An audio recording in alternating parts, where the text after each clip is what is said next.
Hay una gran cantidad de insulinas que tenemos para lograr nuestros propósitos, desde los análogos de acción ultracorta, la insulina regular, que es la insulina humana, la NPH, que decía yo se sigue utilizando, y luego los análogos, como serían Detemir y Glargina, que probablemente Glargina tiene el perfil más amplio desde el punto de vista de acción basal, porque voy a hablar un poquito del esquema de los esquemas basales utilizando insulina como una de las primeras medidas, y esta insulina ofrece un perfil muy apropiado porque tiene esta acción que dura prácticamente 24 horas.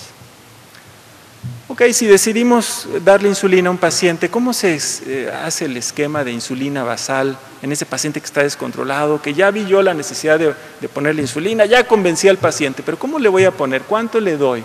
Ok, les voy a presentar rápidamente el esquema Treat to Target que se hizo utilizando dos insulinas. Se comparó la NPH o intermedia humana y Glargina, un análogo de acción larga, ¿no?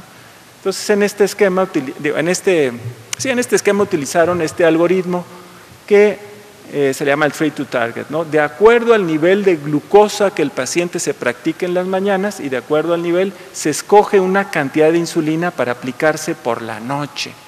En la noche se va a aplicar la insulina y por el día puede seguir tomando sus hipoglucemiantes orales. Y les pongo rápidamente este esquema porque se ha dicho, este esquema está muy complicado y a lo mejor el médico no quiere aumentarle 8 unidades de golpe. No les mencioné que la dosis inicial es 10. La dosis inicial del esquema es 10 y este es el esquema de titulación. Es decir, ya empecé con 10, una noche, 2 noches, a la tercera noche hago la evaluación de cuánto tiene de glucosa y le aumento. Entonces decía que surgió la duda de si esto le podría dar algún temor al médico de aplicar la cantidad de insulina que está ahí anotada, y entonces se hizo esta modificación propuesta que es, ok, iniciar con 10 unidades de insulina en la noche, o sea, más o menos 0.2 unidades por kilo, 10 unidades en la noche, y a las 3 días o a las 3 noches ajustar. ¿Con cuánto? Con 2.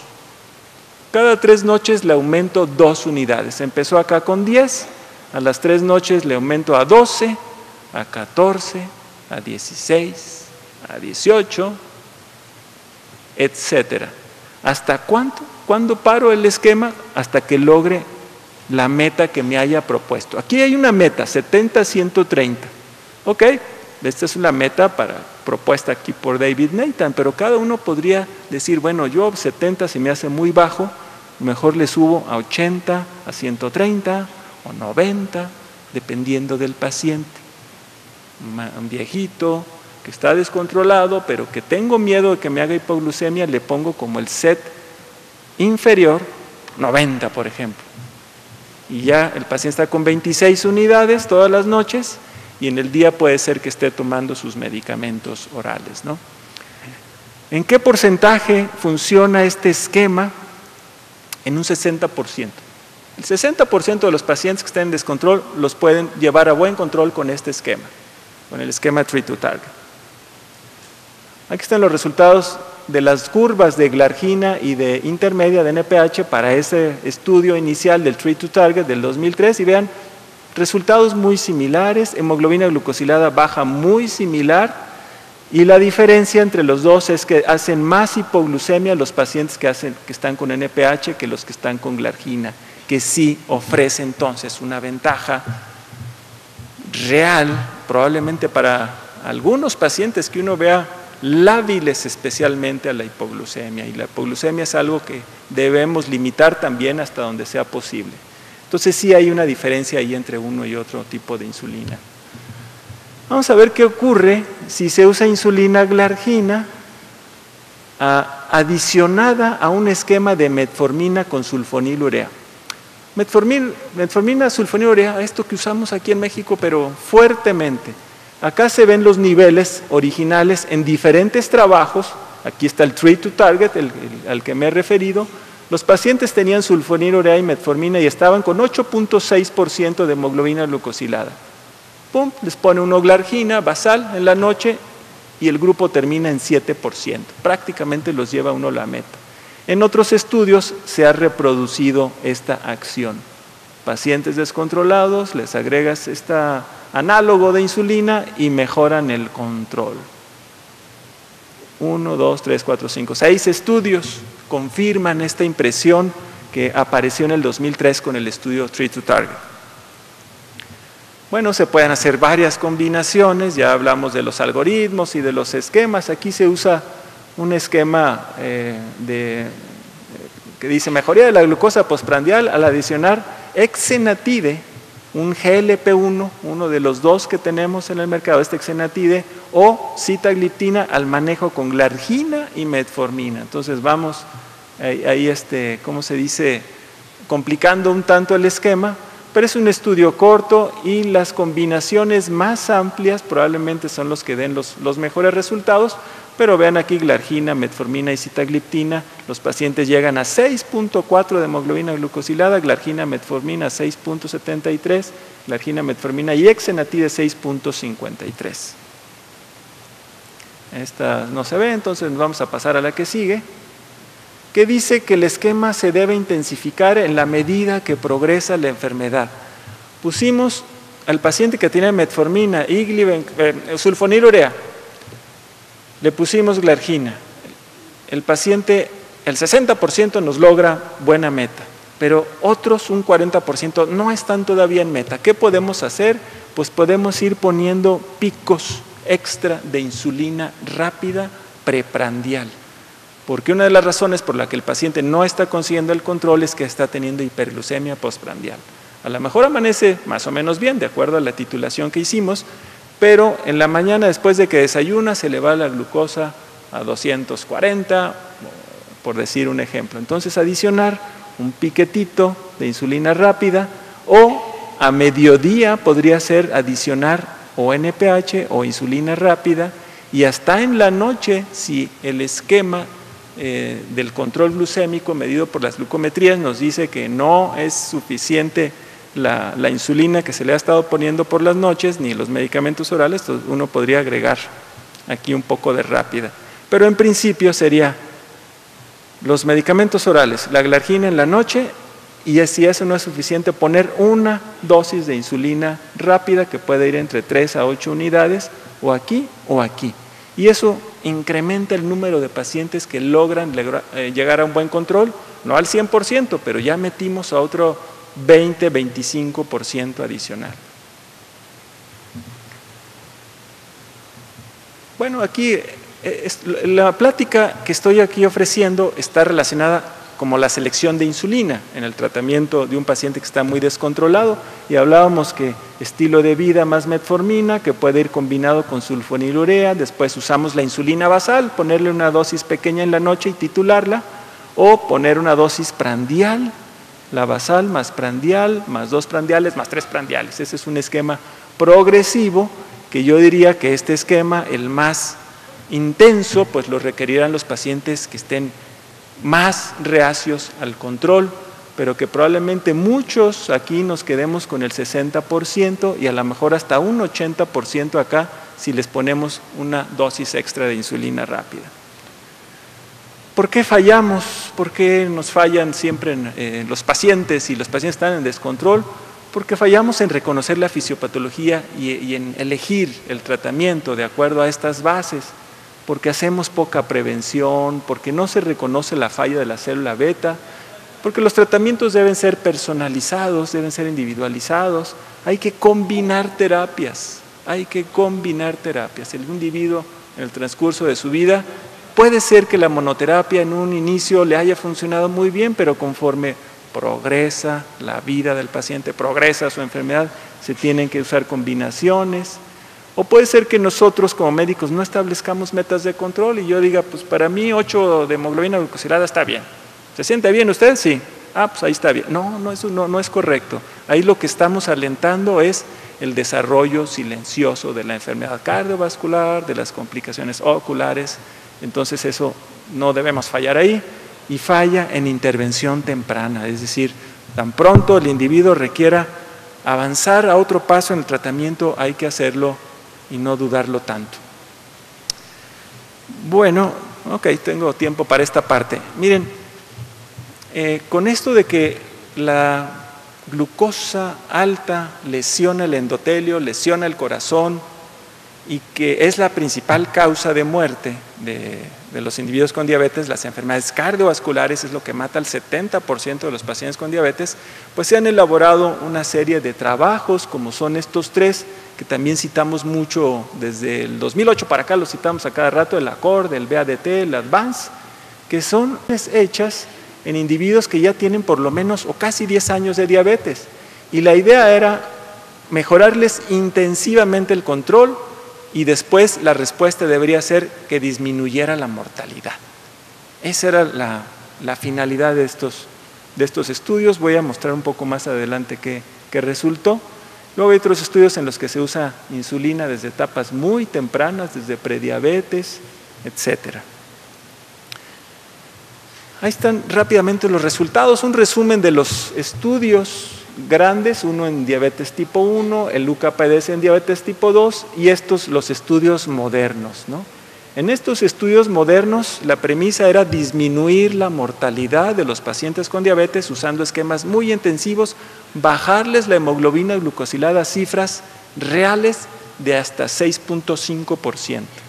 ¿Qué ocurrió en términos de la enfermedad cardiovascular? Nada. Incluso en el ACORD pudiera ser.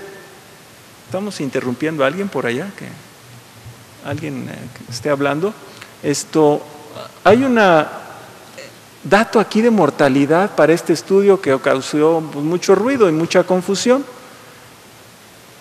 Empezar tarde a controlar bien los pacientes no les reditúa mucho en términos de la enfermedad cardiovascular, la que mata a los pacientes. Pero vean acá, en estos otros dos trabajos, cómo en diabetes tipo 1 y en diabetes tipo 2, si uno controla adecuadamente desde el inicio, como es el UKPDS, desde el inicio, puede de uno disminuir complicaciones, incluso enfermedad cardiovascular e incluso mortalidad. Y una de las grandes enseñanzas del estudio de extensión del UKPDS que se publicó en el 2008 fue, bueno, hay que invertirle mucho al inicio, que esté en el mejor control y más tarde se pueden cosechar buenos resultados porque el paciente va a morirse menos y a tener menos complicaciones cardiovasculares. Si nos tardamos mucho, desde el punto de vista nada más de la complicación cardiovascular, los resultados pueden ser neutros, es decir, no tener lo que quisiéramos. Si quieren, nos paramos y que el Señor hable allá. No se crean, es broma. Tenemos un área de oportunidad aquí entonces, que es al inicio de la enfermedad. Si no actuamos aquí, vamos a tener un legado glucémico malo, y es otra palabrita que hemos usado desde hace unos 2 o 3 años, el legado. Mal legado, la memoria metabólica. Si un individuo está descontrolado los primeros años, le queda en sus vasos sanguíneos una memoria mala y aunque después lo controlemos mejor, esos vasos sanguíneos ya tienen esa como mala programación. Entonces hay que buscar el mejor tratamiento en los pacientes que veamos desde un inicio. Bueno, ¿todos los pacientes deben de tener hemoglobina glucosilada de menos de 7? Pues sí, es lo que dicen las guías. ¿Algunos pacientes deberíamos hacer alguna consideración especial? Bueno, vamos a ver, la duración de la diabetes puede ser un factor, la edad, la expectativa de vida. ¿Qué les parece que les demos un tratamiento intensificado a un individuo de 75 años que ya tuvo un infarto y que con nuestro tratamiento está haciendo hipoglucemias frecuentemente? ¿Debe estar en menos de 7%?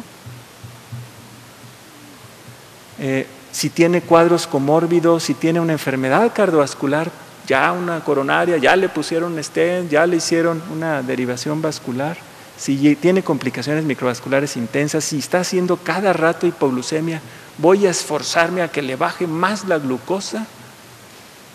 Entonces, cada paciente debemos de tener juicio, para elegir nuestras metas. Y aquí yo les pongo una imagen que tuve la ayuda ahí de uno de mis residentes para construir esta idea de 7% es la hemoglobina glucosilada ideal, o menos.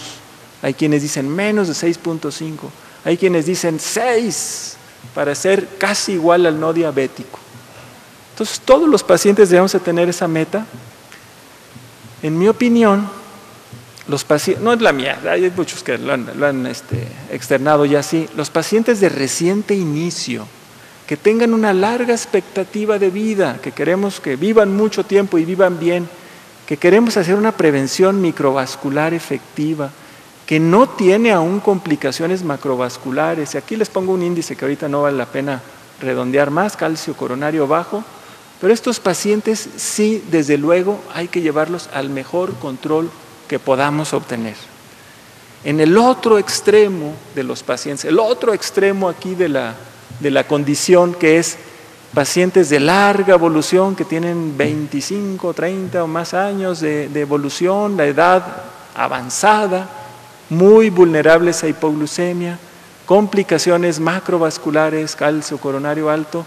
Pues mi pretensión era que la flecha quedara por aquí, pero se me desvió un poquito hasta el 8. Pero la idea es, hay que individualizar la meta de acuerdo al paciente. Entonces, para terminar esta charla, yo quisiera ponerles aquí 3 conclusiones. ¿Cuáles son los retos en el tratamiento de una enfermedad progresiva? Que es, la historia natural de la diabetes tipo 2 se dirige de manera prácticamente inexorable al agotamiento de la masa celular beta pancreática. Y ahí están los datos que les presenté. La diabetes tipo 2 es una enfermedad heterogénea. Debemos considerar para su manejo la edad de inicio, la etnicidad, la severidad de su presentación, la presencia de complicaciones micro y macro. En otras palabras, debemos hacer un tratamiento personalizado y, tratando de seguir esta idea que he tenido yo en esta mañana, es el tratamiento temprano y la prevención son la mejor estrategia. Y con esto pues les dejo ahí a sus órdenes mi correo electrónico por si quieren hacer una pregunta adicional a la que espero hagamos en este momento. Muchas gracias.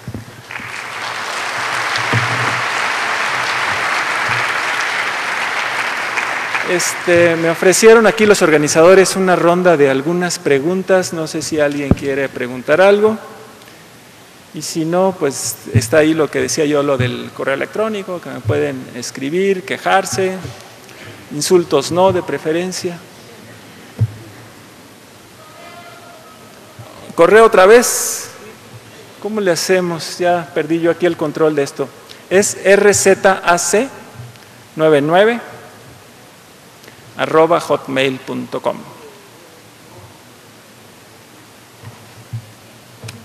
Bueno, todo quedó clarísimo, espero que los haya convencido y les agradezco nuevamente su atención.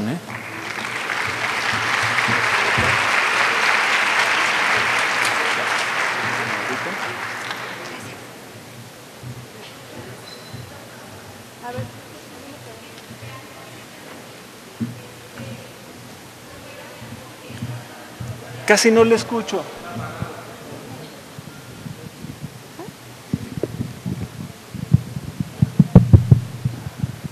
Sí, doctor, antes de que se retire, muy buena su conferencia. En el caso, por ejemplo, de los pacientes diabéticos tipo 2 que los estamos recibiendo con sobrepeso o obesidad, ¿usted sí nos recomienda que usemos la insulina tempranamente, aunque sea hormona anabólica? ¿No nos los va a aumentar más de peso? ¿Y qué parámetros tiene si se basa en hemoglobina glicosilada para su control, en el peso o en los triglicéridos, doctor? Ok, ahí le va, doctora. El escenario sería un individuo, vamos a ponerle 40 años, tiene un gran sobrepeso, vamos a poner el índice de masa corporal, tiene 38, índice de masa corporal, bien gordito, pero tiene 13% de hemoglobina glucosilada, tiene glucosa presente en orina. Vamos a suponer que no tiene complicaciones. Ahí la situación es, ok, ¿cuánto me puede ofrecer la metformina para bajarlo, no? Bueno, vamos a ponerle 1.5% de reducción. Ok, lo voy a combinar con un DPP-4. DPP-4 lo estamos usando mucho. Son buenos medicamentos, trabajan muy bien. Pero en este paciente, ¿cuánto me va a dar extra? Me va a dar un 0.8%. Entonces ya tengo un 2.3 de reducción. El paciente estaba con 13 y ahorita ¿en cuánto lo tengo? 10 vamos a ponerle. Ya lo bajé 10. ¿Ya llegamos? ¿Ahí está bien? ¿Qué tratamiento nos puede ofrecer la reducción que necesita el paciente? En este caso que le estoy dibujando es insulina. Obviamente no todos los pacientes son así. Y sí, la insulina puede promover aumento de peso. Primero, el paciente va a recuperar el perdido por la hiperglucemia. Y después, si la dosis que le doy es muy alta, lo puedo hacer que engorde más. Pero el punto es, la medida que primero importa es controlar la hiperglucemia. Y si para eso se requiere insulina, hay que usar la insulina, aunque esté obeso. Correcto, doctor, contestado. También las glitazonas nos van a aumentar el peso igual que las sulfanilureas. Sulfanilureas, okay. Las glitazonas y insulina desafortunadamente no nos van a ayudar con el peso del paciente, pero bueno, me queda claro que si son diabéticos, pues primero la diabetes y luego el control de peso. Así es, esa es la visión que quería yo compartir. Muchas gracias, ahora sí. Doctor, una preguntita, por favor. Una preguntita. ¿Hay otra pregunta? Doctor, en un paciente descompensado, en su experiencia, usted ha utilizado una insulina rápida, unas 20 unidades, y en la noche una insulina de acción lenta. ¿Su experiencia nos puede decir algo? Lo que hay que usar es las bases que presenté yo aquí. Insulina lenta en la noche, una dosis que se va titulando progresivamente, y la rápida que uno utilice para dar preprandial en el desayuno, en la comida o hasta en la cena, está entre 3 a 8 unidades. Generalmente esas, vamos a suponer que combinamos las 3 dosis de rápida del día y nos llegan a 20, bueno, puede ser que llegue a 20 unidades. Pero les decía yo que en el 80% no van a tener que llegar a insulinizar tanto al paciente. Con su lenta en la noche, su rápida en el desayuno, vamos a suponer que está con 5 o 6 unidades, y a lo mejor yéndonos más avanzadamente con la comida le damos otras 5 o 6 unidades de rápida, ya está. Eso nos debe ser suficiente para controlar cerca del 90% de los pacientes. Si les toca ese 10% de que no se controló con todo el esquema y ustedes se sienten inseguros para manejarlo, bueno, canalícenlo con alguien que vea más esquemas intensivos, que tenga más experiencia, ¿no? Pero ustedes pueden controlar la mayor parte de los pacientes utilizando unas bases que creo yo, o traté de transmitirlas de la manera más sencilla posible.